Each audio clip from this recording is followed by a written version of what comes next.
Selamat datang di Taman Edukasi Bencana BPBD Provinsi Jawa Timur.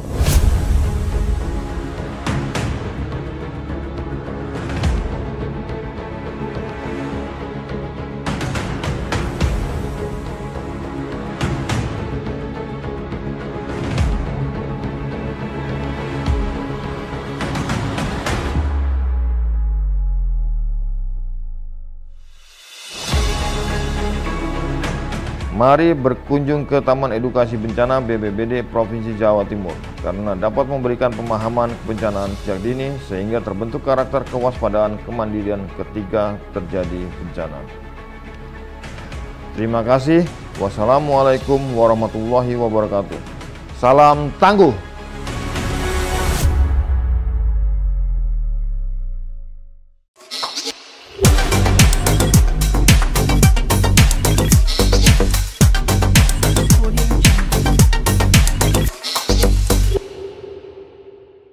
Assalamualaikum warahmatullahi wabarakatuh. Halo teman-teman subscriber channel YouTube BPBD Provinsi Jawa Timur. Kembali lagi di another episode dari Let's Talk Disaster Podcast milik BPBD Provinsi Jawa Timur.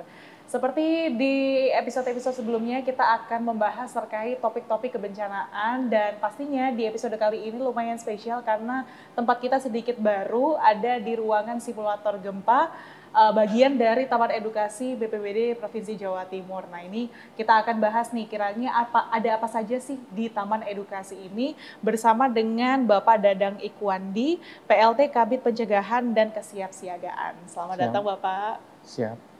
Ya, Bapak mungkin sedikit saja untuk Taman Edukasi ini kan kita juga sedang berada di salah satu bagian dari Taman Edukasi BPBD Provinsi Jawa Timur. Mungkin boleh dikenalkan kepada masyarakat, mungkin juga ada yang masih belum tahu nih fasilitas yang difasilitasi oleh BPBD Provinsi Jawa Timur.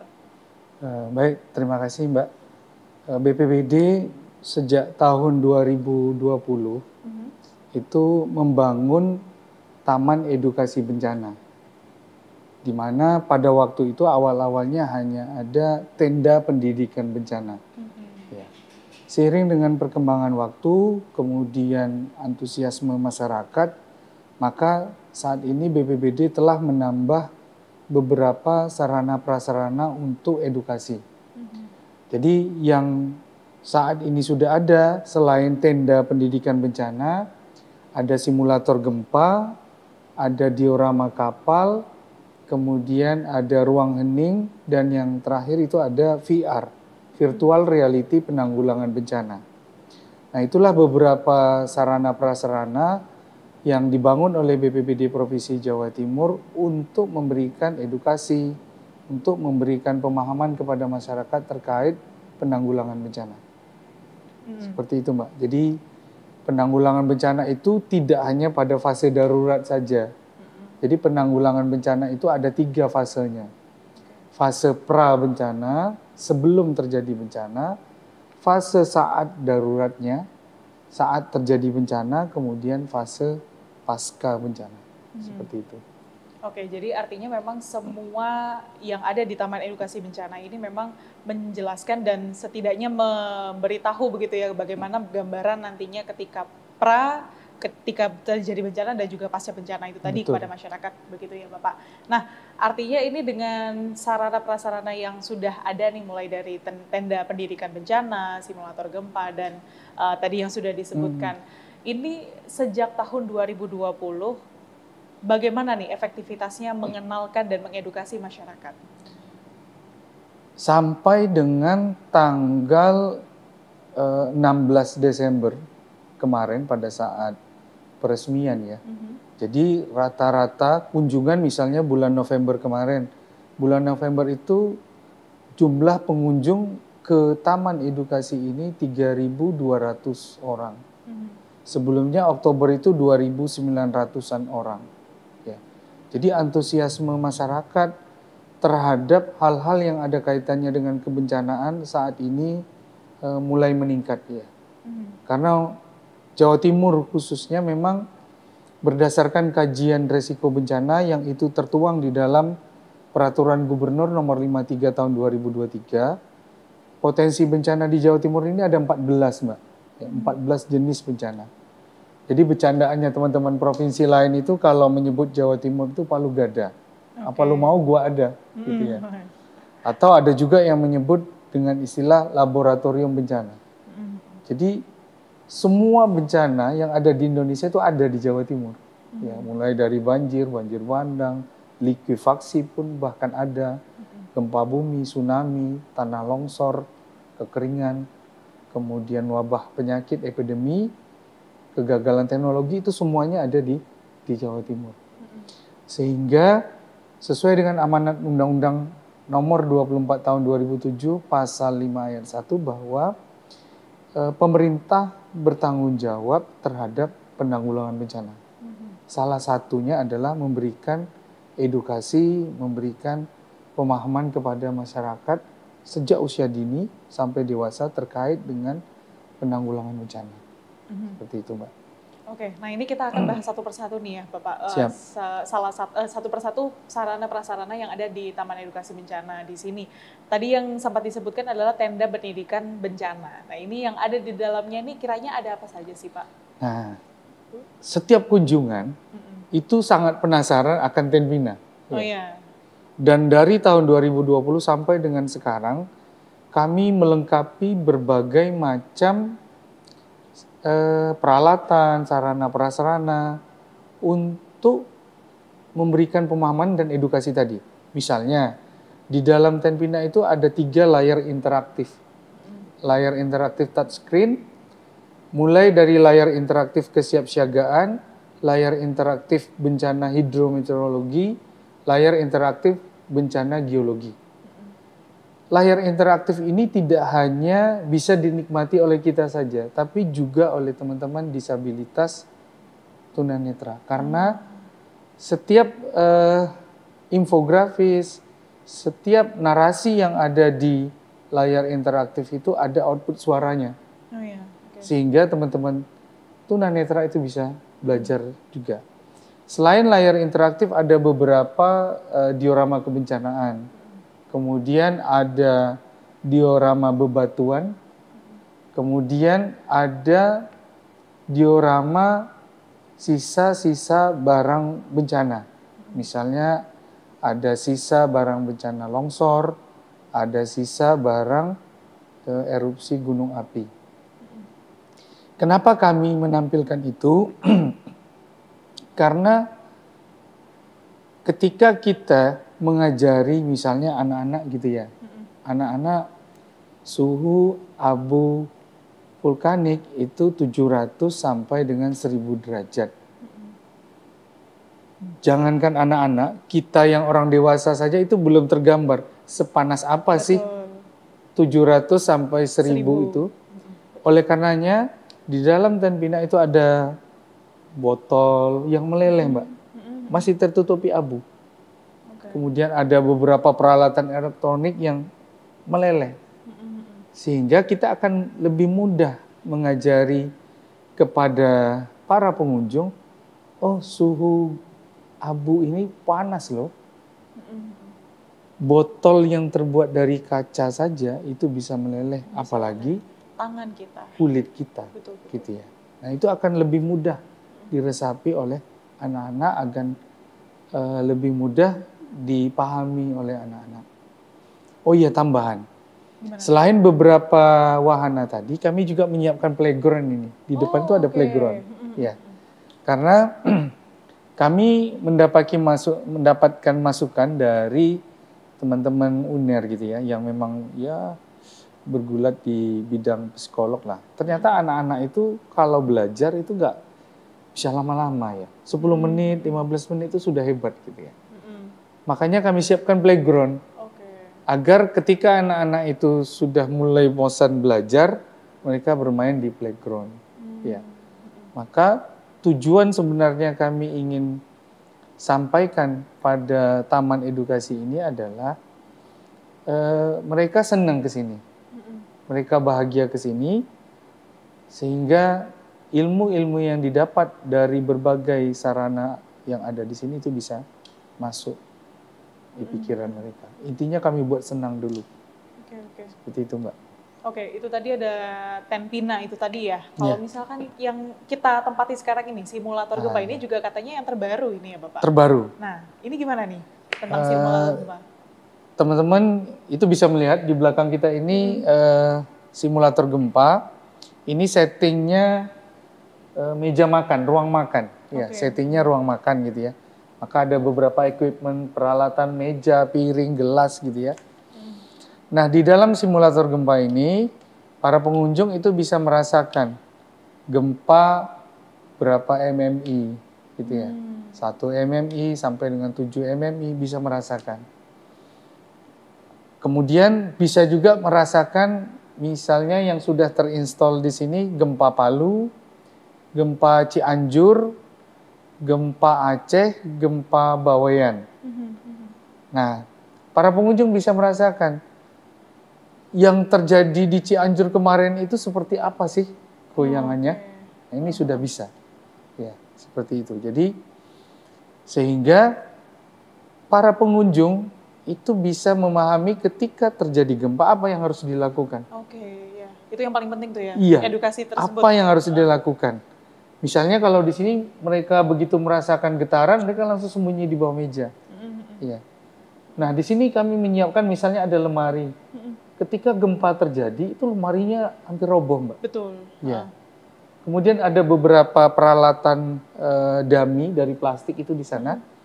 Ketika terjadi gempa, misalnya kemarin kita coba gempa Cianjur itu berjatuhan. Oke. Dari plastik, piring-piring gelas itu bergoyang gitu ya. Itulah kenapa beberapa saran yang diberikan ketika terjadi gempa harus sembunyi di bawah meja, jangan berlari. Karena ketika sudah di atas 5 MMI, itu kita sudah nggak bisa berdiri. Kita bersembunyi di bawah meja. Itulah kenapa meja-meja lemari kita itu harus diikatkan ke dinding, dipakukan, diikat dengan kawan. Karena di simulator ini akan ketahuan ternyata ketika terjadi gempa, lemari itu bahkan bisa roboh. Bayangkan kalau kita pas tidur di bawahnya. Oh iya, betul. Kan mohon izin di kamar kita itu mesti ada lemari, Betul. ada kasur kita. Ketika terjadi gempa saat malam hari, kemudian kita tidur nyenyak, ini bisa jatuh, menimpa kita. Apalagi banyak ya, beberapa di antaranya itu menaruh barang-barang di atas lemarinya. Ya, naruh magicom segala macam lah gitu ya.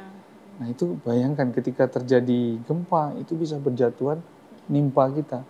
Nah di simulator gempa ini bisa kelihatan, gitu. Jadi masyarakat, pengunjung yang hadir di sini itu bisa tahu, oh seperti ini dahsyatnya gempa Cianjur kemarin. Oh seperti ini dahsyatnya gempa Palu. Dan itu dengan kekuatan yang berbeda-beda ya Pak ya? Iya, tiap-tiap daerah itu Palu, Cianjur itu kan beda-beda semua ya? Beda-beda semua, skala Richternya kan beda-beda. Bahkan di sini juga teman-teman disabilitas bisa juga merasakan, makanya kita siapkan ini. Iya. Teman-teman disabilitas bisa naik, teman-teman yang menggunakan kursi roda bisa naik. Gitu. Termasuk di sini juga sudah ada kuis interaktif anak-anak. Sebagaimana yang kami sampaikan di awal tadi, intinya mereka kita buat senang lah. Nah, seperti itu Mbak. Oke, ini tadi ada Tempina, simulator gempa, tadi juga disebutkan ada diorama kapal, betul ya? Nah itu kalau diorama kapal nih ada apa saja tuh Pak? Diorama kapal ini sebenarnya ya wahana untuk foto gitu ya. Untuk foto sehingga para pengunjung bisa menaiki kapal menggunakan jaket, kemudian di situ ada pelampung untuk foto-foto lah. Senang-senang gitu ya. Seperti itu. VR. Kalau VR itu ada 3 tema. Ada VR banjir, ada VR penanganan kebakaran, ada VR gempa bumi dengan masing-masingnya 3 skenario. Skenario di rumah, perkantoran, pabrik. Oh gitu, ya. Gitu. Jadi semuanya lengkap ya Bapak ya. Ya. Insya Allah ini bisa sedikit mengedukasi kepada masyarakat gitu ya pastinya untuk kesiapsiagaan nanti mitigasi bencananya seperti apa yang bisa mereka lakukan secara pribadi, setidaknya seperti itu ya Bapak. Nah ini tadi saya sempat riset juga, ini ada mobil edukasi penanggulangan bencana atau Mosipena. Ini boleh juga sedikit disinggung Bapak, bagaimana ini cara kerja dari Mosipena ini tadi? Jadi selain wahana atau sarana prasarana edukasi yang bersifat statis adanya di kantor ini, kami juga saat ini sudah memiliki 2 unit mobil edukasi penanggulangan bencana, Mosipena. Di mana 1 bulannya rata-rata masing-masing Mosipena ini melaksanakan kegiatan edukasi di 20 sampai 25 sekolah dalam 1 bulan. Di mana di dalam Mosipena itu ada layar videotron, kemudian ada layar interaktif juga, ada layar interaktif bencana geologi, ada layar interaktif bencana hidrometeorologi.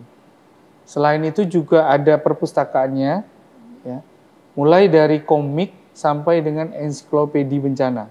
Ya. Kenapa di dalam Mosipena itu kita sertakan komik juga?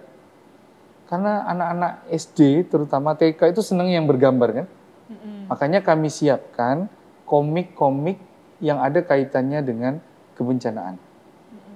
Ya. Jadi komik itu adalah salah satu buku yang laris ketika kita berdatangan ke SD, TK gitu ya. Karena itu yang dicari yang ada gambar. Tapi semuanya tema yang kita angkat, mulai dari komik sampai dengan ensiklopedi itu semuanya kebencanaan, Mbak. Oke. Seperti itu. Oke. Dari semua sarana prasarana dan juga fasilitas yang disediakan dari teman edukasi bencana ini, saya lihat memang ada kemajuan-kemajuan, termasuk juga bagaimana teman-teman dari PBBD ini menginovasikan gimana sih nanti fiturnya ini akan disampaikan kepada masyarakat, program apa saja, materinya apa saja. Nah ini mungkin teman-teman dari PBBD ini untuk mengemas inovasi tersebut dan mewujudkannya, ini bagaimana nih mendapatkan inovasinya, mungkin juga dapat saran dari masyarakat atau bagaimana nih Bapak? Ya, jadi kami senantiasa menggali informasi, termasuk dari negara-negara luar ya, yang kami berkunjung ke Jepang, kemudian melihat sarana edukasi kebencanaan apa saja yang ada di sana, kemudian kami ATM, amati, tiru, modifikasi kami bawa ke sini. Termasuk ada beberapa yang di provinsi lain yang bagus kami bawa ke sini, termasuk masukan-masukan dari masyarakat. Semisal tadi layar interaktif itu ada output suara, itu awalnya tidak ada Mbak, tidak ada output suara. Yeah. Tapi kami mendapatkan masukan dari teman-teman kelompok disabilitas netra, dari teman-teman Pertuni, Persatuan Tunanetra Indonesia. Kami ingin belajar juga. Oleh karenanya dari masukan mereka itu kami tambahkan output suara di layar interaktif itu. Misalnya begini. Bencana geologi adalah bla bla bla bla bla. Jenis-jenis bencana geologi. Nah, itu dikeluarkan output suaranya. Jadi teman-teman dari disabilitas netra itu kan juga bisa mendengarkan. Seperti itu. Oke, nah ini mungkin yang sudah mengetahui begitu ya tentang Taman Edukasi Bencana ini, kiranya ingin datang ke sini Bapak. Siapa saja sih yang bisa datang ke sini? Bebas ya. Bahkan tidak hanya teman-teman anak-anak sekolah, beberapa warga desa itu sudah belajar ke sini. Mereka berkumpul 60 sampai 85 orang datang ke sini, tapi biasanya malam. Ya, nanti oleh tim kami itu akan melatih mereka. Ya, seperti warga desa di belakang ini kemarin 60-an orang. Terus kemarin yang dekat pabrik paku itu 85 orang. Datang malam mereka bawa makanan sendiri, terus kami ajari di sini begitu. Dan untuk sementara ini agar dapat mengakses taman edukasi ini cukup bersurat atau menghubungi salah satu operator kami yaitu Mbak Ana. Ya. Atau kalau di hari kerja itu bisa datang bebas. asal menginfokan kepada kami. Ya, jadi kenapa harus menginfokan kepada kami agar nggak tubrukan jadwal, Mbak? Betul, Ya. betul. Kemarin Karena kita juga dengan space yang terbatas ini ya, iya, Bapak ya. kemarin itu sempat ada 2 sekolah berbarengan. Total siswanya 350 siswa TK. Oke. Bisa dibayangkan gimana ngurusi anak sejumlah itu 350 anak TK lagi. Iya, Ya. Makanya pentingnya kami mengatur jadwalnya itu agar tidak crowded seperti itu. Ya, 350 siswa. Seperti itu, Mbak. Oke, jadi memang ini dibuka untuk umum ya, siapa saja bisa datang ke sini asal memang info dan bersurat kepada kantor BPBD begitu ya. Iya. Dan jam operasionalnya pun bisa disesuaikan, kalau tadi sempat disebutkan malam pun Bisa. datang, pokoknya bersurat itu tadi ya Bapak ya. Pokoknya diinfokan kepada kami, nggak ujuk-ujuk gitu ya. Insya Allah akan kami layani. Ya, akan kami layani. Bahkan sudah ada dari beberapa kampus Jepang ke sini. Oke, dari luar negeri pun juga datang ke Sudah sini ada. ya. Wah. Jepang, Australia, itu datang kemarin ke sini. Gitu ya. Beberapa profesor Jepang pun juga ke sini kemarin. Melihat bagaimana Jawa Timur ini menyiapkan sarana prasarana untuk edukasi kepada masyarakatnya. Oke. Betul. Boleh di-share nggak sih Pak untuk salah satu mungkin kesan pesannya masyarakat untuk datang ke sini? Ini mereka senang kah, teredukasi kah, atau mungkin ada perasaan lain yang dirasakan masyarakat? Sebelum simulator, diorama kapal, dan VR ini berdiri, mereka antusias banget ya. Dan kami sangat yakin ketika ini sudah di-launching kemarin, antusias masyarakat itu semakin tinggi. Terbukti dengan beberapa sekolah yang mengontak Mbak Ana, operator kami, itu mereka ingin nyoba ini simulator gempa ini. Oke, karena ini yang terbaru ya. Iya, sama VR gitu ya. Jadi kita juga ingin mengikuti perkembangan teknologi lah. Sekarang kan zamannya VR gitu ya. Iya. Nah, mereka sangat antusias.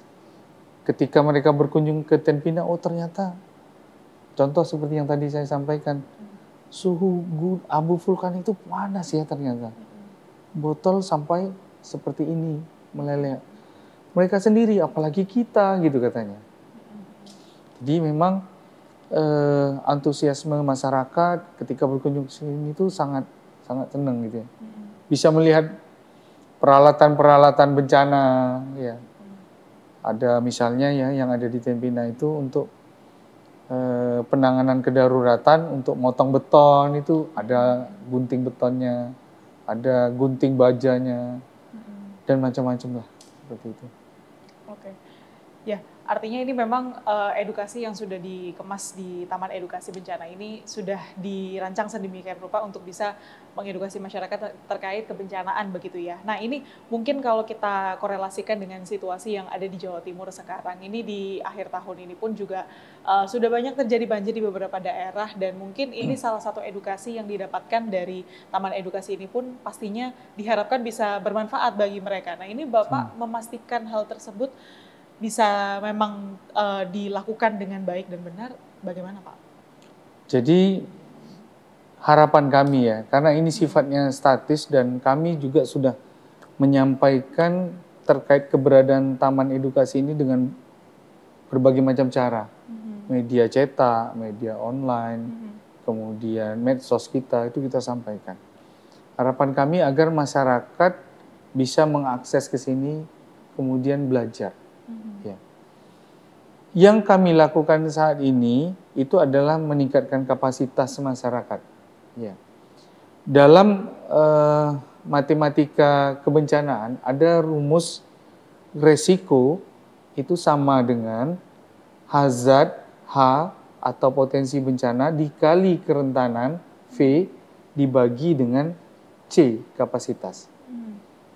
Ketika C pemerintah, ketika kapasitas pemerintah, ketika kapasitas masyarakat meningkat, maka resiko bencana itu pasti turun.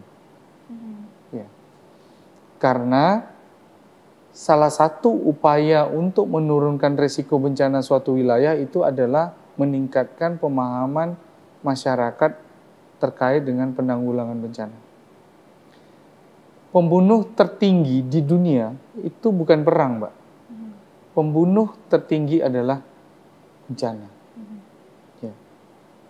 Di beberapa tahun belakangan ini kita melihat di media seperti gempa Cianjur, itu berapa ratus orang yang meninggal. Gempa Turki, Syria, 42.000 orang yang meninggal. 42.000 orang. Indonesia, kita mendapatkan pelajaran yang sangat penting. Pada tahun 2004 terjadi tsunami. Yang meninggal berapa? 170.000 orang kalau saya tidak salah. Itu penting sekali. Dan bahkan bencana dengan korban jiwa tertinggi sepanjang sejarah umat manusia. Saya bulan Oktober kemarin ke Aceh. Itu ya dengan wilayah yang tidak terlalu luas, ya mungkin sekitar seluas ini ya. Di desa Ulele, kalau saya tidak salah Ulele, itu dimakamkan 14.400 orang. Dengan kawasan yang tidak terlalu luas. Bayangkan 14.400 orang dari 170.000 korban jiwa. Bisa dibayangkan berarti pemakamannya tidak seperti makam biasa kan? Iya, betul. Makamnya sudah diuruk seperti itu saja. Nah, itu akibat bencana. Ya. Belum lagi beberapa bencana yang terjadi di, misalnya di Palu kemarin. Kemudian di mana? Di Jogja, di Banten, di Lombok, ya, Cianjur. Bahkan yang terbaru kalau di Jawa Timur itu Bawean, ya, gempa Bawean. Iya, iya. 2021 Semeru. Betul. Ya, seperti itu. Kemudian 2023 kemarin ada banjir bandang di Banyuwangi, Kalibaru. Hari ini jam segini, sedang peresmian hunian tetap di desa Kalibaru. Banjir bandang. 60-an rumah dibangun. Jadi dampak akibat bencana ini terhadap harta benda, kemudian jiwa itu luar biasa. Luar biasa. Iya, betul. Artinya memang ini jadi hal yang sangat penting untuk bisa diketahui oleh masyarakat begitu ya Bapak ya. Ya. Harapannya memang Taman Edukasi Bencana ini bisa dikunjungi juga semakin banyak masyarakat setelah mungkin melihat tayangan podcast ini. Nah, kalau untuk koordinasi dengan teman-teman BPBD di kabupaten kota ini tentang Taman Edukasi Bencana ini kan memang milik Provinsi Jawa Timur. Ya. Nah, ini bagaimana nih koordinasi dengan teman-teman kabupaten kota? Kalau misalkan mereka ada permintaan mungkin dari masyarakat, ada dong kalau misalkan edukasi kebencanaan ini gimana nih caranya? Wah, kalau mereka sudah terkoneksi dengan kita by system, Mbak. Oke. Jadi 38 kabupaten kota itu yang ada BPBD-nya baru 37 ya, yang belum itu Kota Mojokerto. Nah, BPBD kabupaten kota yang ada di Jawa Timur itu sudah terkoneksi by system dengan kita. Jadi mereka bisa mengakses kapanpun ini. Seperti itu, bebas. Sudah. Hanya saja mereka tinggal menginfokan saja agar tidak tumpukan tadi dengan pengunjung-pengunjung yang lain. Ya. Kita atur jadwal jamnya, segala macam. Dan bahkan kita mensupport juga dengan Musipena, andaikan mereka tidak bisa mendatangkan masyarakat ke sini. Musipena yang kita kirimkan. Musipena yang kami miliki itu sudah sampai ke Jawa Barat dan Bali loh, Mbak. Oke. Dipinjam teman-teman Jawa Barat, Jawa Tengah, sampai ke Bali. Jadi Musipena itu sudah keliling dia. Oke. Gitu.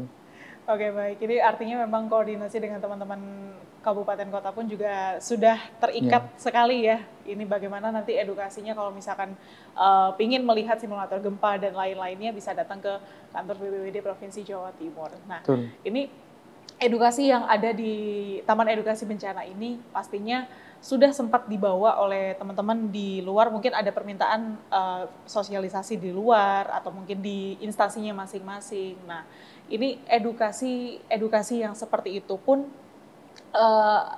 bagaimana sih ini masyarakat ini bisa bahasanya ingin request nih saya pingin dong kalau misalkan ada gempa di di kantor saya gitu ya. Ini gimana nih mitigasinya? Nah, ini edukasi-edukasi seperti itu bagaimana nih teman-teman BPBD mengemasnya? Kami memang sudah ada timnya, Mbak, yang seperti itu. Jadi begitu ada permintaan, kita akan kirim timnya. Peralatan-peralatan yang dibutuhkan akan kita bawa. Bahkan kalau permintaannya itu skala besar, ada geladi besar, biasanya itu teman-teman mahasiswa. Nanti kita akan gelar juga sampai dengan mobil DU kita. Kami juga punya mobil dapur umum. Sekarang juga ini baru kami punya mobil BPBD One. Apa itu? Mobil BPBD One itu mobil command center kita. Jadi ketika terjadi bencana, mobil itu akan kita kirimkan. Nanti pemantauannya para pimpinan, para pembuat keputusan itu dari dalam itu saja. Jadi terkait dengan kondisi lapangan, itu sudah bisa dipantau. Jadi istilahnya command center yang bergerak lah. Seperti itu. Jadi memang tahun ini pemerintah Jawa Timur sangat luar biasa sekali perhatiannya terkait dengan kebencanaan. Ya. Tidak hanya tahun ini saja sih, karena indeks risiko bencana itu ditetapkan sejak tahun 2019. Jadi menjadi IKU pemerintah Provinsi Jawa Timur. Nah, ketika ditetapkan menjadi IKU pemerintah Provinsi Jawa Timur, IKU itu indikator kinerja utama. Jawa Timur memiliki 11 IKU dan salah satu IKU-nya adalah indeks risiko bencana. Nah, begitu ditetapkan menjadi IKU, perhatian pemerintah terhadap kebencanaan ini semakin meningkat, Mbak. Semakin meningkat. Ya, ditandai dengan penambahan anggaran, penambahan personil, peningkatan kapasitas SDM, sarpras edukasi, sarpras penanganan darurat, itu semakin ditingkatkan. Agar apa? Agar capaian indeks risiko bencana kita itu semakin menurun. Itu. Sudah adakah rencana terbaru mungkin ingin menambah sarana prasarana baru di Taman Edukasi Bencana ini? Inovasinya ada nggak, Pak Dadang? Saya simulator gunung, Mbak. Simulator gunung, iya betul. Jadi saya kemarin mendapatkan info dari teman yang kuliah di Australia, itu ada simulator gunung.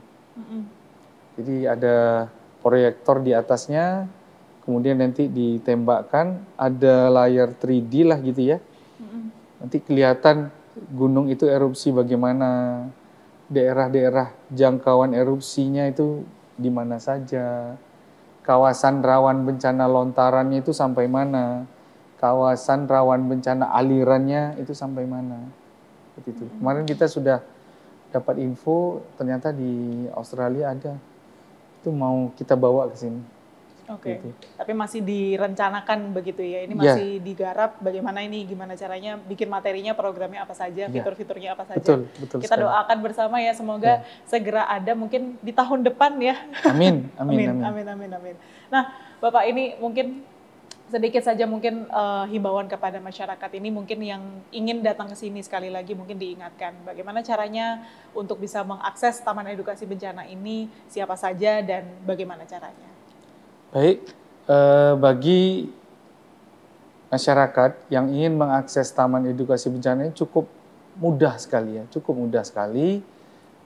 teman-teman nanti bisa mengakses via web juga, itu ada kontak person Mbak Ana namanya, atau sering dipanggil dengan Kak Ana, tinggal menghubungi beliau, WA, kemudian bersurat juga, intinya sangat mudah lah untuk mengakses Taman Edukasi Bencana ini. Seperti itu, Mbak. Saya boleh nambahkan himbauan yang lain nggak ya? Boleh, silakan. Saya ingin mengajak kepada masyarakat dua hal. Yang pertama, ayo jaga sungai kita. Jaga sungai kita. Kami beberapa kali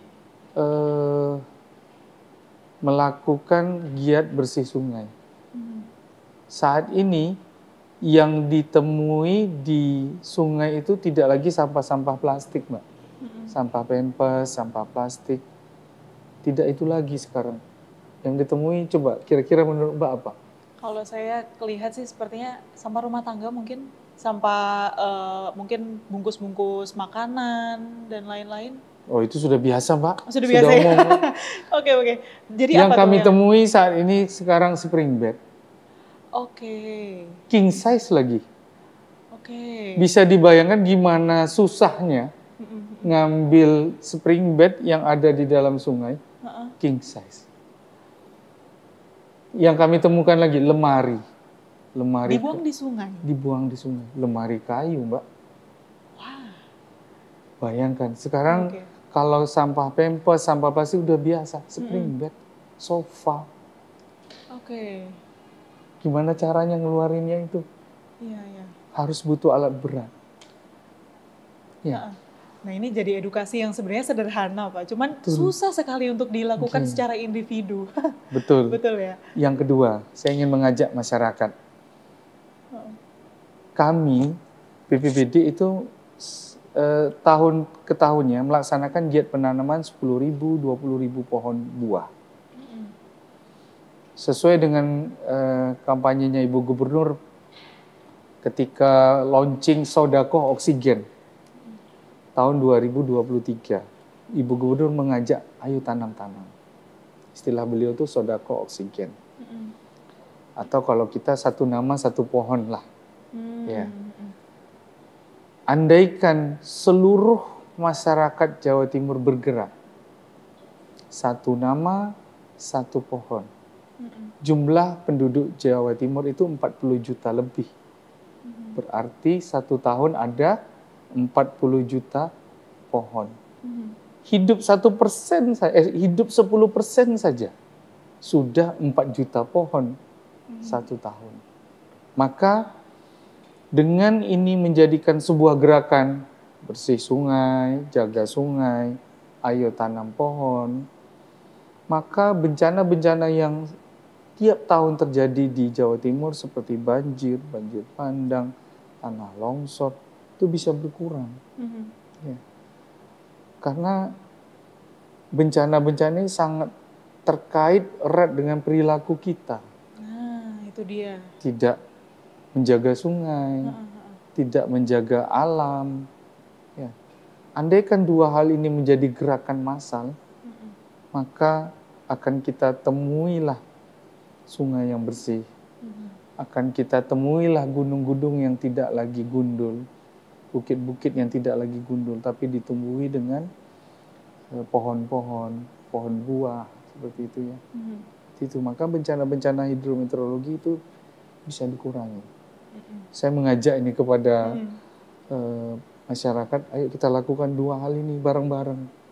Meskipun penanggulangan bencana itu tanggung jawab pemerintah, tapi kalau masyarakat, komponen pentahelik ya, masyarakat, media, kemudian pengusaha, akademisi, pemerintah, lima-lima ini bergerak bareng, insya Allah permasalahan-permasalahan yang kita hadapi itu bisa kita kurangi. Seperti itu.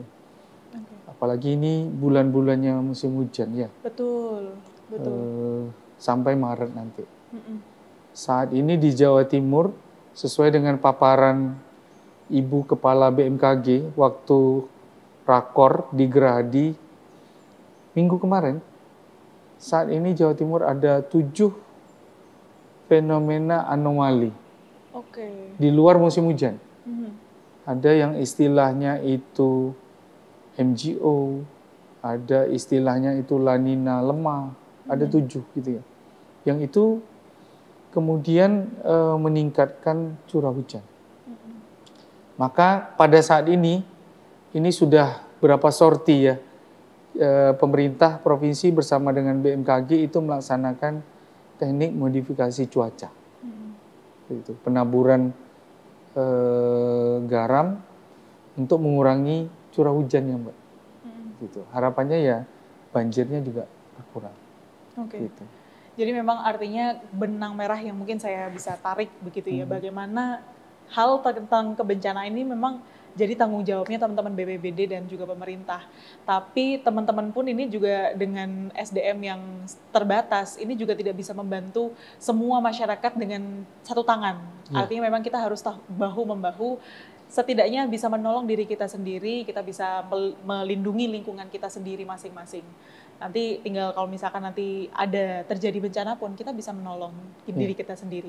Harapannya juga dari apa yang sudah hadir di Taman Edukasi Bencana ini juga bisa membantu masyarakat tentang edukasi kebencanaan, begitu ya. Betul. Termasuk juga dari himbauan dari Pak Dadang tadi bagaimana kita harus bisa menjaga sungai, menjaga menanam pohon dan juga lain-lain sebagainya. Ada ininya loh Mbak. Gimana kita ada semboyannya ya, ada kita jaga alam, alam jaga kita. Betul. Itu yang disebutkan di podcast sebelumnya sama teman-teman BMKG juga ini. Siap. Kita jaga alam, alam pun jaga kita. Gitu ya. Itu yang harus kita ingat bersama-sama teman-teman subscriber ya. Kalau misalkan nanti kita bisa melindungi diri kita sendiri, kita juga bisa dilindungi oleh alam kita. Begitu ya Pak Dadang. Terima kasih banyak sudah berbagi bersama kami. Semoga ini dengan adanya Taman Edukasi Bencana dan fitur-fitur barunya, program-program barunya bisa mengedukasi masyarakat terkait kebencanaan. Dan jangan lupa teman-teman kalau misalkan mau datang ke sini tinggal bersurat aja ke teman-teman di kantornya BPBD Provinsi Jawa Timur atau bisa mengunjungi website milik BPBD Provinsi Jawa Timur. Dan juga jangan lupa kalau misalkan teman-teman ingin mengetahui topik-topik terbaru terkait kebencanaan, boleh langsung di komen aja di kolom komentar dan kita akan bahas di episode Let's Talk Disaster Podcast selanjutnya. Saya Kansa Akila, terima kasih dan sampai jumpa.